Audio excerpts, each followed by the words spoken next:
Hey everyone, welcome back, and in this video we are talking about filling your webinars with ads, specifically Facebook and Instagram ads.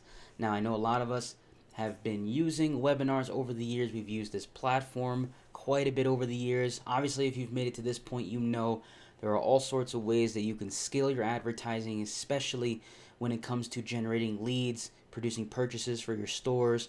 But one thing we haven't touched on enough is how you're able to get hundreds, if not thousands, of people to your webinar using the same strategies we've talked about all throughout this course. And so I want to break down for you how to go about doing just that. So we're going to talk about planning your advertising deployment. And the reason is because we want to make sure that you're putting together the right pieces in place so that you have a successful webinar promotion or launch for that matter.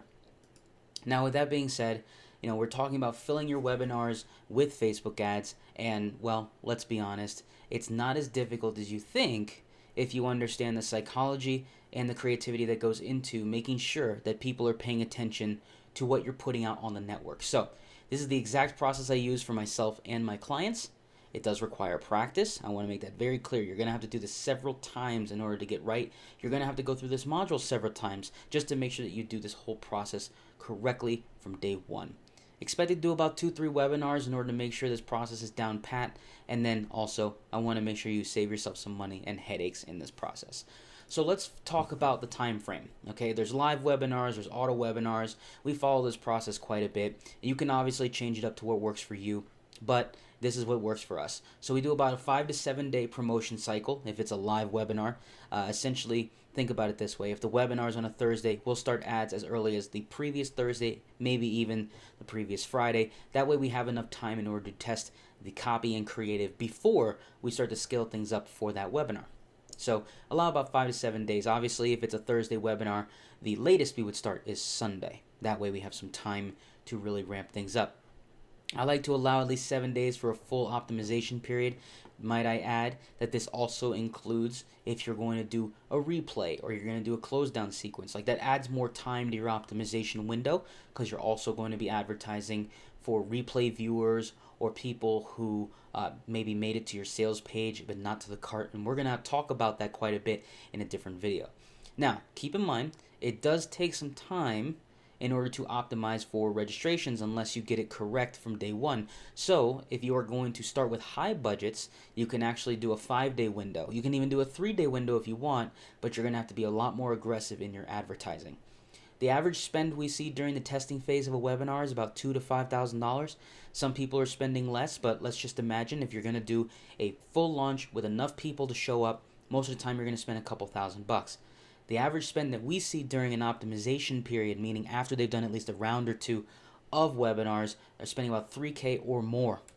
So you could already have done 1 or 2 webinars, maybe spent $1,000 or $1,500 per webinar. By the time you feel like you got a feel for what audiences are doing well, what creatives doing well, what audiences seem to be producing purchases, so on and so forth, you start to spend more. You spend about $3,000, possibly even $5,000.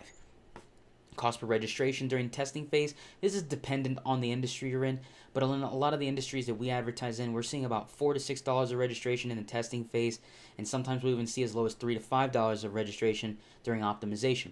If you're in industries such as, let's say, real estate, sometimes in real estate we see the registrations start at $8 to $10 and then they come down to somewhere between 5 to 7. So it's going to vary. This is just what we're seeing across the board for a lot of the people we run ads for. Attendance rate.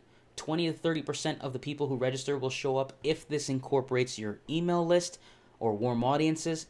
If you are looking at all cold audiences or people who are unfamiliar with you, you're going to be more in that 15 to 25% range. You should see at least 15%. If you do anything lower than that, that means that there's no eagerness or no scarcity to get people to show up, and you need to work on that, right? So this is just a time frame and a projection that you need to look forward to when you are putting together your webinar campaigns. The funnel. Now, for those of you who are expecting to see a bunch of templates and everything, obviously this is an ads course, but keep this in mind when you're putting together your webinar, right? You have your registration page. As you are testing things out, you're going to need 3 to 4 variations along the way. Short form, long form, short form with a video on it, long form with a video on it, so on and so forth. Your thank you page, definitely put a video on there telling people what they should expect, what they're going to get. If it's something that's live, hey, this is going to start on this day at this time. Like, just make it very clear on what they're looking for, and then obviously give it to them. You want to have a page where you're going to retarget people who didn't register. It could be the same page, the same registration page, but for tracking purposes, maybe you want a separate page, right? So you want to retarget people who didn't register. And you want to also have a retargeting page for reminders. This is something we'll be talking about more as well. Let's say you want to make sure that everyone shows up. The day before, 2 days before your webinar, you put together a page that says simply reminding them, hey, the webinar is taking place on this day. You set up a reach ad, an engagement ad, and you just make sure everyone who's registered is the only people who see this page. And then lastly, a replay page with text for compliance purposes that is essentially almost like a sales page, but it gives them the opportunity to watch the replay. That way they can make a decision on whether or not they want to buy. If you craft it almost like a sales page and there's enough text on the screen for Facebook to review what it is you're selling, you have a higher probability that not only the ad gets approved, but also your page gets approved. Now, with legalese and compliance, obviously, we've talked about this quite a bit throughout this entire course, but just as a quick reminder, make sure you incorporate this little footer on all your pages in the funnel.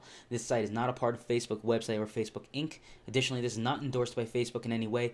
Facebook's a trademark of Facebook Inc. It's just ensuring that, the people at Facebook know that none of this is being promoted by them and is endorsed by them.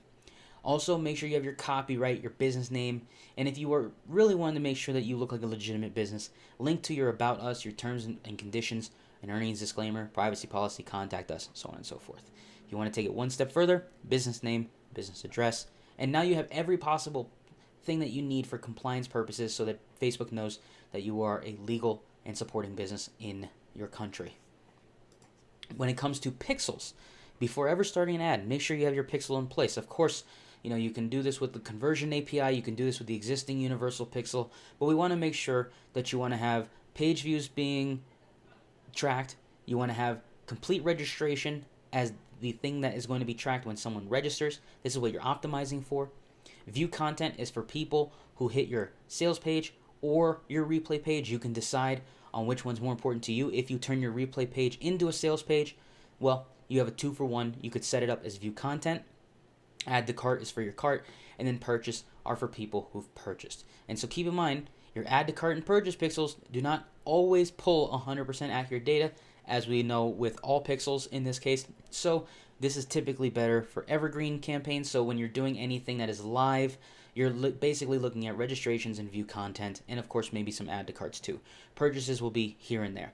If you're doing evergreen, you'll have a better case when it comes to tracking, because in real time you'll be able to see, someone came in today, they came in yesterday, they bought, it's being tracked in the dashboard or whatever tracking platform you're using. So this is just phase one, obviously putting together all the pieces you need in order to advertise effectively. And so with that being said, let's go into the next video and talk about what needs to happen next to have a successful webinar.